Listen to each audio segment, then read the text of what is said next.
오늘은 좀 아주 가볍고 재밌고 어찌 보면 좀 진중하게 새로운 콘텐츠를 진행해 보도록 할 건데요. 이제 새로 개편된 콘텐츠는 뭐냐?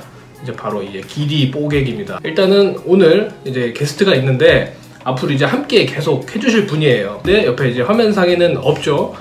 계속 없을 건데 이건 이제 전략적으로 이렇게 갈 겁니다. 일단은 올 한 해 이제 길에서만 건대 서울 본교 합격이 17명에 달하는 이제 얼굴 천재 이제 차은우가 있다고 하면은 입시계에서는 길이 천재라고 불리는 이제 곽영신 선생님과 함께 하도록 계속해서 하겠습니다. 그러면 이제 간단하게 영신 선생님 한번 소개를 해주시면 너무 고맙겠습니다. 안녕하세요. 갑자기 손이 튀어나왔는데 옆에 계십니다. 네, 강남 대치동에서 디자인을 가르치고 있는 곽선생 곽영신이라고 합니다. 이렇게 이제 수업도 같이 하고 저도 이제 많이 배울 것 같고 이제 계속 이제 영상으로 찾아뵐 건데 여러분 합격자가 17명입니다. 17개의 컨텐츠가 더 올라갈 예정입니다. 그래서 굉장히 많이 자주 찾아뵐게 될 것 같고요. 영신 쌤도 이제 유튜브를 하시는데 간단하게 이제 유튜브 홍보 해주시면 좋을 것 같은데요. 유튜브라고 뭐 대단한 건 없고요. 네. 개인적으로 진행을 하고 있는데 영드로우라는 채널이고요. 그걸 이제 검색을 한글로 하면 되나요? 영문으로만 검색을 하셔야 돼요. 영문으로 이제 영드로우 치면은 네. 이제 곽 선생님의 라이브한 영상들이 계속해서 올라올 예정이니까요. 이제 어떤 리뷰 컨텐츠는 저와 함께 하시고 어떤 그런 그림을 그려내는 컨텐츠는 이제 영드로우로 가시면 더 2배로 정보를 아주 가득히 채워서 갈 수 있을 것 같습니다. 자, 그러면 오늘 가져온 첫 번째 이야기는 뭐냐? 이제 입시를 하면은 당연히 모든 사람들이 궁금해하는 게 과연 어떤 놈들, 그러니까 어떤 사람들이 합격을 하느냐, 이게 굉장히 궁금하단 말이에요.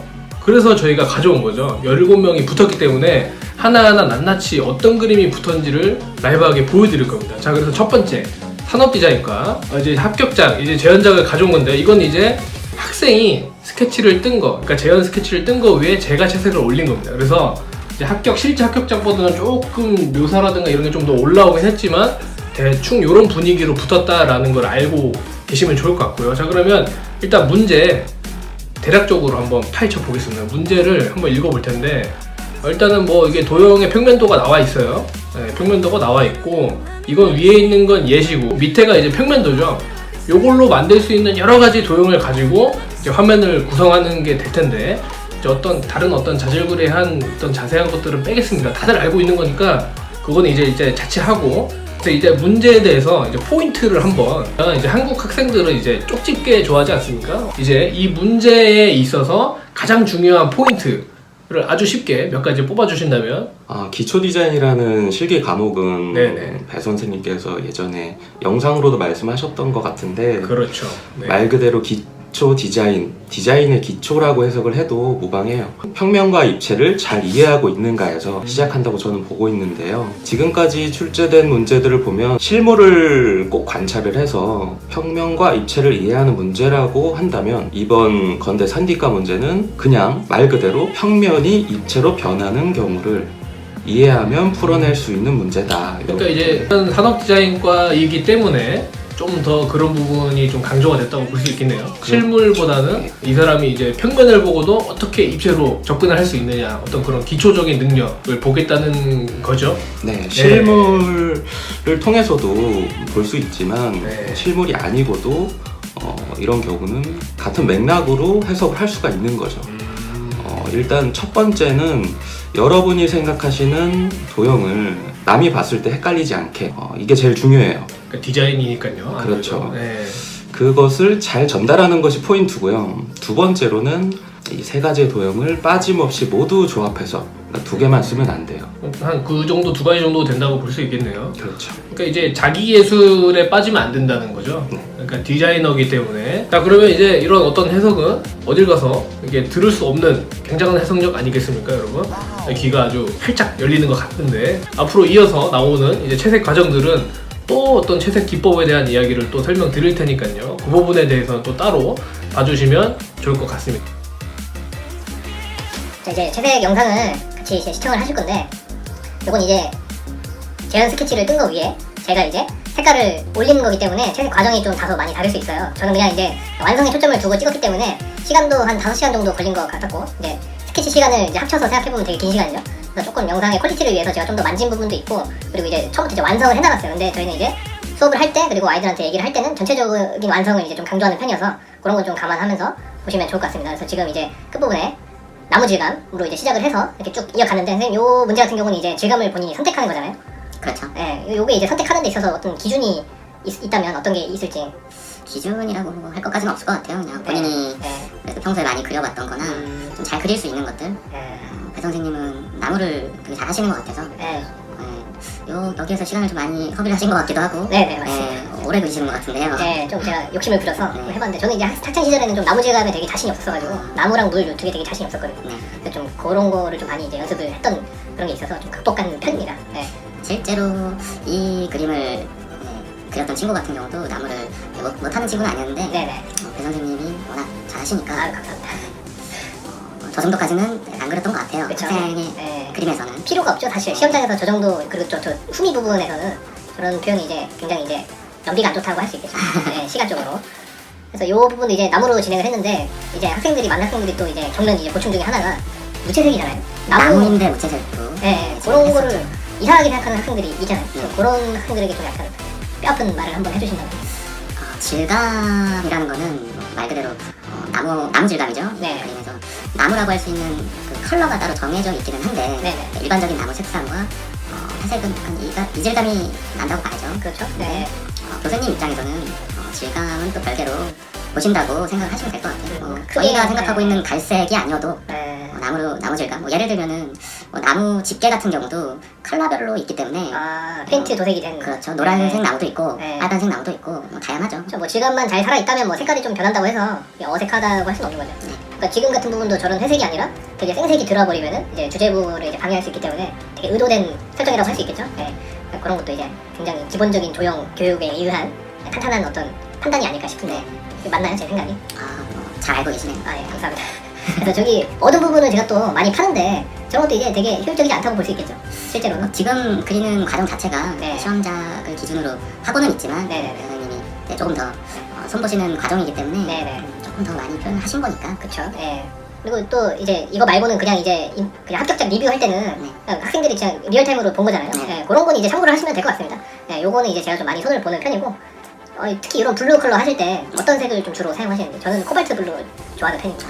방송에서 봤어요. 아, 감사합니다. 코발트를 많이 강조하신 것 같은데 네. 그거를 보고 저도 강조를 하기 시작했어요. 학생들한테 이걸 써야 된다. 네, 감사합니다. 저도 이제 배우는 게 있죠. 근데 저는 코발트가 가장 좀 그러니까 블루 하면 떡 떠오르는 색깔이 코발트 같더라고요. 네. 근데 좀 울트라마린 쓰는 학원들이 꽤 많은 것 같은데. 울트라마린은 어떻게 보면 약간 더 보라색에 가깝다. 그쵸, 약간 좀 형광빛이 돌기도 하고. 네, 그럴 수 있는데 네. 그거는 의도하는 사람에 따라 차이는 있을 것 같아요. 네. 아무래도 좀 기초 디자인은 좀 그래도 보편적이고 약간 좀 기초에 의거한 상황이 돼야 되기 때문에 저는 그래도 제 선에서는 이제 코발트 쪽을 약간 강조하는 편인데. 지금 네. 보면은 그 옆에 오렌지 색상이 들어왔기 때문에 네네네. 블루가 조금 더 강조된 컬러가 네. 예뻐 보일 것 같긴 해요. 그렇죠. 아무래도 그 보색 관계가 명확하기 때문에 그러니까 저런 것도 이제 의도된 거라고 할 수 있겠죠. 네. 약간 그런 수업을 이제 많이 하시죠. 그쵸. 네. 저는 저 조합이 되게 이쁜 것 같더라고요. 저 오렌지랑 저 코발트 저 조합이. 근데 레드랑 이제 그린 그런 조합도 많이 하잖아요, 보통. 그렇죠. 네. 컬러 레드와 그린도 많이 하고 네. 그린에 약간 화이트를 섞는 조합도 있고 약간의 블루를 살짝 섞을 수도 있고 아니면 뭐 삼원색을 이용하는 그렇죠. 네. 뭐 그런 어떤 설정들은 다 의도가 있는 거라고 생각하시면 됩니다, 여러분. 이게 그냥 내가 좋아하는 색깔을 넣는 게 아니라 이제 하나하나 다 의도된 어떤 객관적인 정보 전달이라고 할 수 있겠죠. 저런 플라스틱 같은 경우는 투명인데 저거를 이제 너무 과하게 투명으로 하는 게 좋을까요? 네. 지금 같은 경우는 약간 반투명으로 진행을 하고 있는데. 이 그림 자체가 네네. 원래 질감을 정해주진 않았잖아요. 그렇죠. 선택하는 네, 거죠. 주제 자체가 그랬고 제가 봤을 때는 투명을 강조를 하고 싶다라고 하면 정말로 선명한 정도의 그러니까 뒤가 다 비칠 정도의 투명이 나오는 게 네네. 의도로 봤을 땐 조금 더 자신감 있어 보이겠죠. 하지만 또 뭐 단점이 있다고도 있을 수 있을까요? 너무 투명으로 한다면? 아무래도 뒤에 있는 물체가 굴절되는 표현을 반드시 해야 되기 때문에 네네. 그 형태가 굴절되는 모습을 잘 상상해서 표현을 못하면 어려울 수도 있고 오히려 좀 감점이 될 수 있는. 또 저는 저 나무질감을 할 때 일부러 저 블루 계열을 좀 넣었거든요. 약간 좀 자연스러움을 연출하기 위해. 네, 근데 저런 거는 이제 사실 기교죠. 네, 굳이 필요 없는. 필요 없다고 말씀하셨는데 네. 그냥 못하면은 굳이 안 해도 되고 알면은 네. 해서 나쁠 건 없을 것 같아요. 교수님들이 무조건 수채화해서 나오는 그런 기교들을 아예 싫어하시는 건 아니기 때문에 그럼 뭐 써도 무방하다. 네. 근데 이제 못할 거면 굳이 그렇죠. 네. 남발하지 말자. 네, 뭐 적당히. 그래서 지금 또 나무질감 하고 있는데 저 부분은 또 제가 주제 부분이라서 좀 더 많이 판 경향이 있는데 나무질감이 또 여러 개 종류가 있지 않습니까? 뭐 껍질이라든가 지금 그린 것처럼 뭐 나이테라든가 또 뭐 도끼로 이게 막 찍어서 이렇게 갈라진 페인 자국. 근데 이제 많은 학원들이 페인 자국을 좀 많이 하는 것 같더라고요. 네, 건대 유형에서는 좀 그런 게 좀 과장될 수 있다라는 것도 뭐 어떤 주제에 따라서 다른 것 같아요. 지금 이 주제는 나무를 본인이 임의로 정하는 부분이기 때문에 별로 그렇게 많이 상관없을 것 같은데 만약에 네. 본인이 잘할 수 있는 나무다라고 하면 그걸 선택하는 게 좋지 않을까. 그러니까 잘 하는 걸로.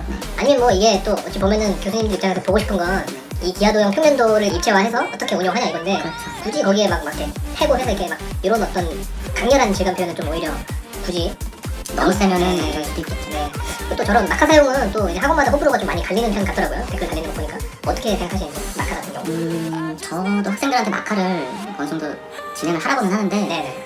이렇게 너무 많이 쓰는 경우가 있어요. 예를 들면은 그레이톤을 마카로 진행하는 경우가 좀 많더라고요. 다른 학원에서. 뭐 귀찮아서 그런 건 아닐까요? 이렇게 물감 섞는 게 귀찮아서. 그렇다기보다는 네. 아무래도 마카는 붓으로 하는 게 아니기 때문에 본인이 어느 정도 마음대로 직선이면 직선, 곡선이면 곡선 이렇게 필력을 가지고 진행할 수 있기 때문에 좀 더 다루기 쉬워서. 네, 그렇다고 생각을 해요. 근데 마카라는 부분은 사실 그라데이션이라던가 이런 것들이 배 선생님께서 지금 보여주셨던 저런 표현은 그라데이션이 잘 나왔지만 네네. 여러 번 건드리지 않으면 나오지 않기 때문에 그렇죠. 톤을 묶는 정도? 그냥 그림자라고. 보조적인 역할 정도. 그렇죠. 저도 저게 이제 색깔이 또 진하게 나오지도 않고 이래서 막 정리도 약간 퍼지는 것 같고 그래서 좀 많이 사용을 그림자를 제외하면 많이 안 하는 편인데 또 화이트도 이제 할 말이 좀 많지 않습니까? 화이트도 이제 좀 너무 이제 남발을 하는 학원들이 많아서 약간 그런 부분에 대해서는 또 어떻게 생각을 하시는지. 화이트의 표현이 지금 세필로 많이 하시는 것 같은데 세필로 하는 것까지는 좋은 것 같아요. 너무 두꺼운 붓을 한다든지 네. 그래서 이제 완성이 됐는데 네, 화이트는 이제 좀 필요한 부분에만 포인트에 이제 어느 정도 들어가는 게 좋다고 할 수 있겠죠. 네, 그래서 여기까지 해서 이제 완성이 된 모습이고요. 이렇게까지는 이제 필요 없다라는 게 이제 저희가 드리고 싶은 말씀이고 그냥 완성 이제 주제부 포인트에서만 어느 정도 확실하게 해주고 나머지는 좀 풀어주는 게 모든 학원들이 그렇겠지만 이게 맞다고 볼 수 있겠습니다. 그리고 입체도를 보고 이제 그러니까 평면도를 보고 입체를 바꾸는 상황에서 너무 기교적인 질감 표현보다는 그냥 어떤 베이직한 느낌으로 가져오는 게 좋다고 할 수 있겠죠. 네, 그러면 일단 영상은 여기까지 하도록 하겠습니다. 그럼 다음 컨텐츠로 찾아뵙겠습니다.